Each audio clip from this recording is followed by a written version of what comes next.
Bom dia, nesse domingo chuvoso, mais uma vez estamos aqui e para compartilharmos a palavra de Deus, a Bíblia. No texto de Salmo número 40, uma parte do versículo 4, que é Davi fazendo uma oração de livramento, uma oração de louvor e pedindo para se livrar também de coisas ruins para a vida dele. E ele vai falar algo aqui interessante no versículo 4. O salmo é maravilhoso, se você depois puder ler. Mas eu queria destacar somente essa questão aqui do versículo 4. Bem-aventurado, ou seja, bem-aventurado é mais que feliz. No Novo Testamento a palavra é Macarios, mais do que feliz, muito feliz, né? Então, muito feliz, mais do que feliz, o homem, o ser humano que põe no Senhor, no caso, o Deus de Israel, a sua confiança. Então, a confiança desse homem, a expectativa, a esperança está fundamentada no Deus poderoso de Israel, o Yahvé, o Deus, como cada um chame aí. E ele põe essa confiança em Deus e crê que Deus é poderoso para dirigir e de abençoar, de livrar, de guardar a vida dele e também de ser esse Deus que dirige, ao qual ele também vai fazer esses louvores aqui. As pessoas me perguntam por que eu digo, quando você fala para quem acredita. Olha, o texto bíblico nas Escrituras e a fé em Deus, no caso, é para quem acredita.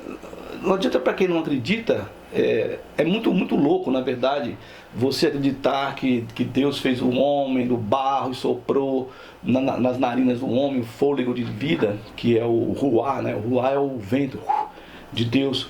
E este homem veio a ter vida. E toda essa maravilha do que é o mundo que Deus formou. Mas eu creio que ali seja um relato histórico, porque todas as culturas antigas e até hoje têm um relato da criação do ser humano. A grega, a cultura grega tem com seus deuses, a hindu, todas elas têm. Mas também para mim é incrível como nós podemos estar num mundo totalmente acertado, né? Concatenado, e nessas maravilhas nada sai porque se nós estivéssemos um pouquinho fora do nosso eixo, o sol poderia destruir tudo com calor, ou se não o frio também, não teríamos nada, seria uma questão até de uma glacial. Então quem crê, quem não crê não adianta. Então para quem crê nesses absurdos aqui, porque temos absurdos, né? Jesus vai falar para Lázaro depois de 4 dias morto, para ele sair do túmulo, e Lázaro sai. São coisas transcendentes de mensageiros que vêm do céu e descem e falam com você, mas é a fé. Né? Então, bem-aventurado o homem que coloca em Yahvé, no Deus Todo-Poderoso, o Deus que criou todas as coisas, a sua confiança, a sua expectativa, a sua esperança. Em um texto no Novo Testamento, aqui nós estamos em Salmo 40, versículo 4, mas no texto lá de Hebreus, no capítulo 11 de Hebreus, que vai falar sobre o poder da fé em Cristo Jesus, o autor dos Hebreus, da cartas aos Hebreus, que alguns afirmam categoricamente que é Paulo, outros afirmam que é Apolo. Na verdade não sabemos quem foi escreveu, também para mim não importa isso, quem escreveu deixou de escrever. Importante que chegou a carta para nós aqui, para nós podermos entender algumas coisas. E no texto do Hebreus aqui, no capítulo 11, no verso 1, diz assim: ora, a fé, né? Essa pistos, essa confiança, essa prática de confiar em Deus, né? O suficiente para acreditar que o que ele disse ele vai fazer, né? O que ele disse que fez, ele fez realmente. Então essa fé, é a certeza. A certeza é a realidade. Então a realidade é aqui e agora. Não é algo que nós estamos pensando do passado ou do futuro que ainda já aconteceu, vai acontecer. Não, é a realidade. É a certeza das coisas que se esperam. né? E é a convicção, estar convicto, né, de fatos que não se veem. Eu não vejo, mas eu tenho convicção de que foi Deus que fez, de que Deus ele é, de que Deus ele é existente, de que Deus é o Criador, o Formador. Então essa é a sua convicção, essa é a sua realidade, essa é a sua fé. E nós vamos caminhando aqui, no versículo 2, nós temos os exemplos da fé. Pois pela fé os antigos obtiveram bom testemunho. Os antigos que nós falamos aqui seriam os patriarcas, a chamada de Abraão, mesmo Noé antes foi chamado. Então, eles tiveram bom testemunho. Pela fé, nós entendemos que foi o universo formado pela palavra de Deus, de maneira que o visível veio a existir, das coisas que não aparecem. Então, pela fé. E no verso 6, nós temos aqui: de fato, sem fé é impossível agradar a Deus. Isso aqui é super importante. Porquanto é necessário que aquele que se aproxima de Deus creia que Ele existe e que Ele se torna o galardoador dos que o buscam, daqueles que o procuram por todos os lados, né? Não é um conhecimento teórico, não, né? Não é um conhecimento intelectual, não é ter medo de Deus, não é um salto no escuro, é uma firmeza, é uma certeza. E se você não tiver esta fé de acreditar que Deus existe, que Deus é o Criador de todas as coisas, que através dele nós temos... não é que algumas pessoas dizem que o pensamento do cristão é a desculpabilização. Jesus desculpabilizou todo mundo, então agora eu posso fazer o que eu quiser porque Jesus me desculpou, me perdoou os meus pecados. Mas isso é uma falta de entendimento, porque não foi para isso, não, né? Ele veio e falou: olha, a partir de agora está tudo zerado, mas depende de você. Então as pessoas vão ter os seus caminhos tortuosos, os caminhos que são distantes de Deus, e que Deus não está com ele ali. Ele está achando que Deus está, mas Deus não está, não, né? Então nós temos depois aqui o relato de vários, nós chamamos heróis da fé, mas nós podemos entender, nós não podemos manipular, nós não conseguimos mudar quem Deus é. Pode ser com nossos pensamentos que nós podemos fazer. É interessante, algumas pessoas elas acham que vão ofertar e vão dar alguma coisa para receber 3 vezes mais. Um antigo ministro do evangélico, ele fala sobre essa questão de a barganha com Deus, né? De barganharmos com Deus. Então eu vou dar minha caneta para Deus e eu vou receber 10 canetas. Bom, não é isso aí, a fé não é isso, né? A expectativa em Deus, a confiança em Deus não é isso. Principalmente a questão material. Por que eu estou dizendo isso sobre a confiança, sobre essa questão de fé? Eu estou dizendo isso porque, lendo um texto em Êxodo, quando o povo de Israel era cativo, estava no cativeiro egípcio, depois da morte de José, e aí Deus chama Moisés, depois de quase 400 anos dali de cativeiro, para Moisés libertar o povo. E Moisés então se manca um pouquinho ali, não quer ir, ele acha que ele não tem condições de falar com o faraó, nem falar com o povo, mas Deus vai dando direção a Moisés, e Moisés vai caminhando aos pouquinhos, depois ele realmente assume a sua responsabilidade. Mas num dado momento, o faraó, ao ouvir as mensagens de Moisés, dadas por Deus para que ele pudesse libertar o povo, ele vai ficando cada vez mais endurecido. O texto diz: o seu coração ele não permite. E ele vai cada vez mais prejudicando o povo de Israel, né? Fazendo o povo trabalhar mais. Num dado momento eles tinham que produzir tijolos, e o faraó dava para eles o capim, para eles poderem amassar e fazer os tijolos. E a partir do momento em que Moisés fala com ele, ele tira: não, agora eles vão ter que procurar o capim para fazer os tijolos, e vai ter que dar o mesmo tanto de tijolos quando eles faziam, quando nós dávamos o capim. Então foi oprimindo, foi cada vez mais violentando o povo de Israel. E aí o povo de Israel, num dado momento, os capatazes vão falar com o faraó, e o faraó fala assim: eu não quero nem saber, eu quero que vocês são preguiçosos, vocês querem fazer festa para os seus deuses lá, e não, então vocês vão ter que produzir mais. E pesou a mão sobre, o texto diz que ele pesou a mão sobre o povo de Israel. E o povo de Israel vai brigar com Moisés. E Moisés, então, fazer o quê? Ele vai fazer o quê? No capítulo 5, no versículo 23, no final, ele vai fazer duas perguntas ao Senhor, no 22 aqui, ó. Então Moisés, depois do pessoal brigar com eles, os capatazes, né? Você nos fez ficar odiosos ao faraó. O faraó tem ódio conosco por causa do que você falou que tinha que sair. Então eles falam, Moisés fala assim para Deus, né? Ele vai, torna a Deus, e ele assim: o Senhor, por que o Senhor afligiste esse povo? Né? É uma pergunta que ele faz, né? E ele faz a segunda pergunta: por que me enviaste para libertar esse povo? Quer dizer, o povo estava bem, como escravo lá até aqui, não tinha opressão nenhuma. Agora o Senhor fala que vai tirar o povo, que vai levar ele para uma terra que manda leite e mel, e o povo é oprimido cada vez mais e estão perturbados aí. E por que o Senhor me enviou? Me enviou para isso, para prejudicar mais o povo de Israel, né? Aí ele vai continuar. Esse é o discurso de Moisés para com Deus, não é com o povo, nem com o irmão dele, não.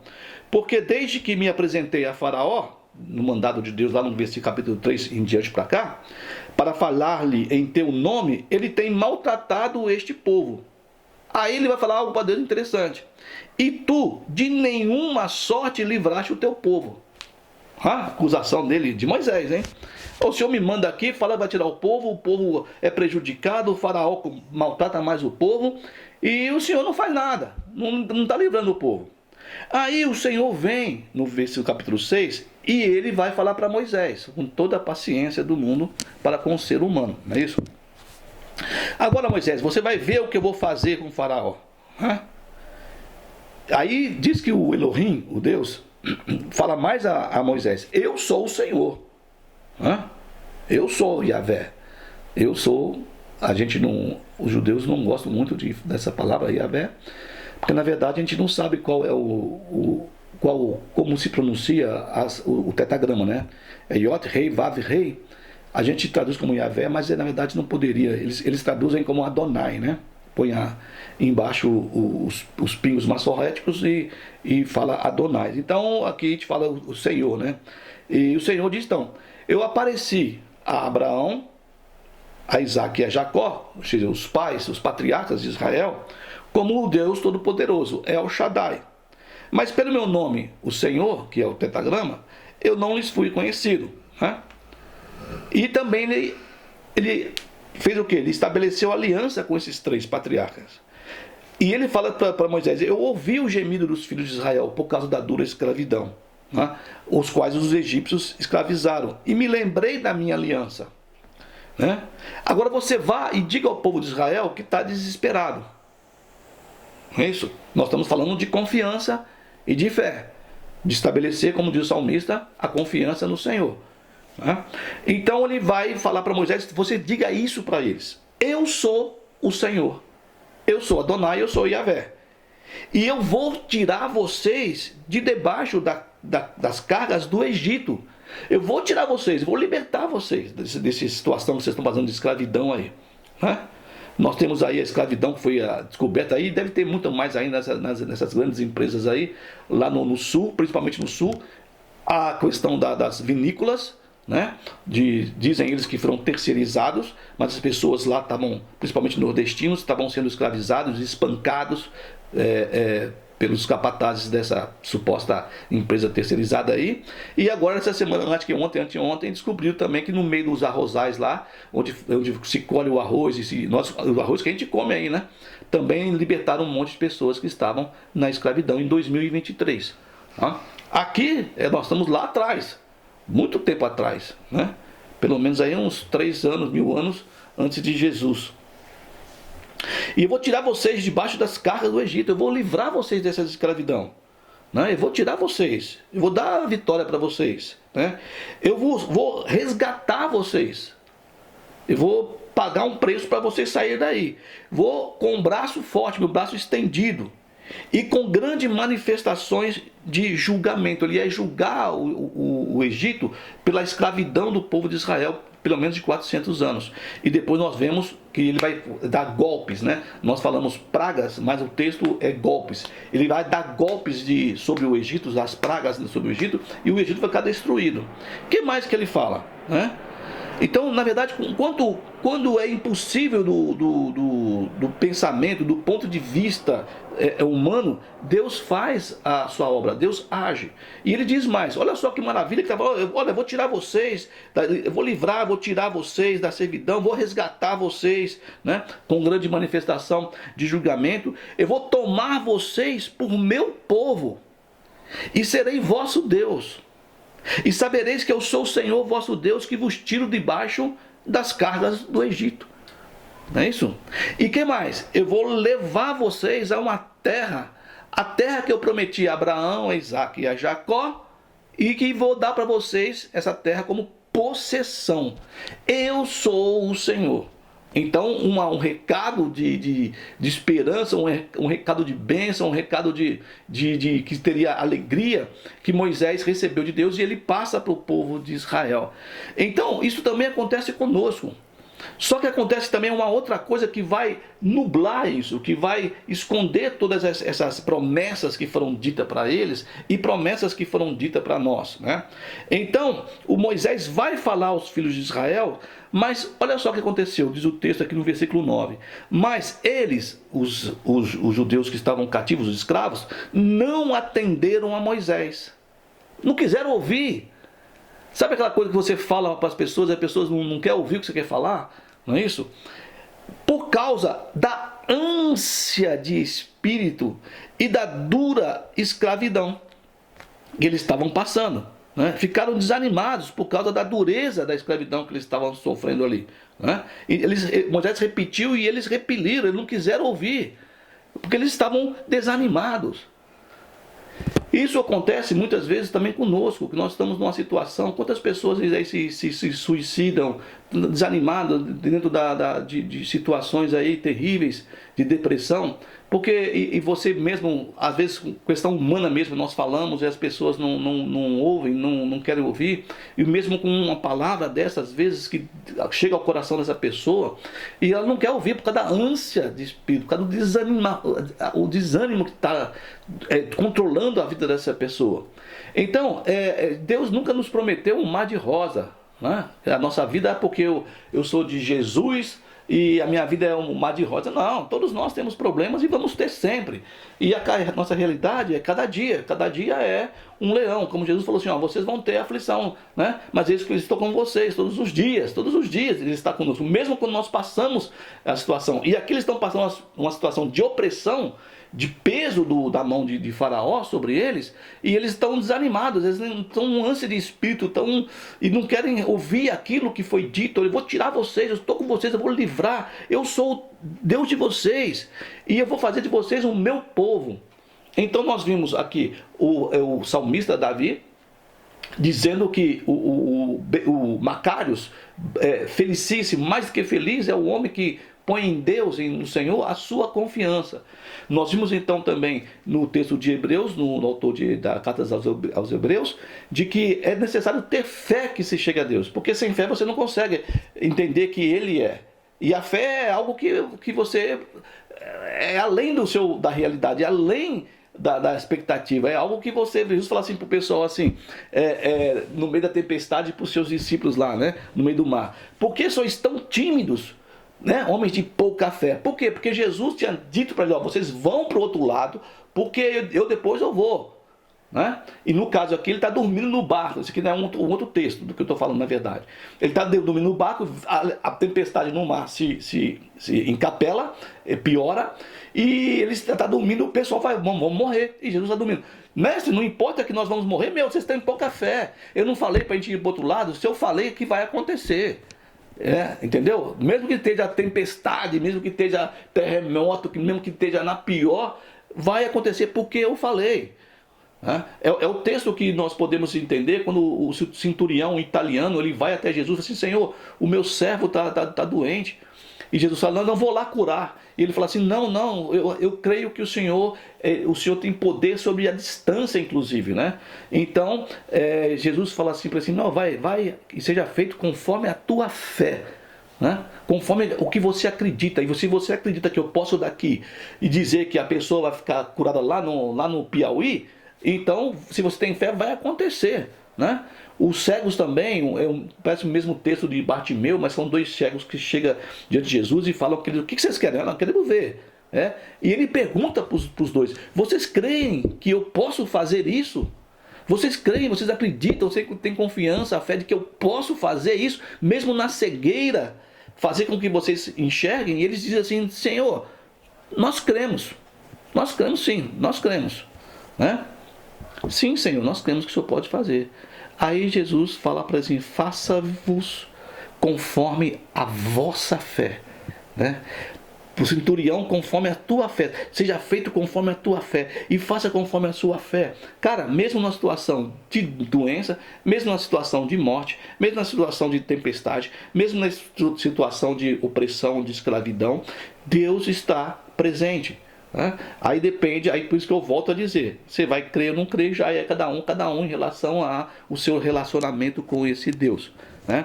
E muitas vezes eu acho que as pessoas que não creem, elas culpam Deus por tudo. Por que tem tristeza? Por que tem criança morre? Por que tem tempestade, tem terremoto? Porque tem que ter, pô, tem. Ué, entendeu? Quando Jesus veio ao mundo, ele não disse que ia ser maravilha, né?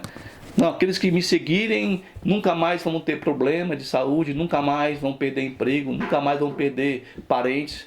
Não, nós estamos aqui, nós também pertencemos a este mundo aqui.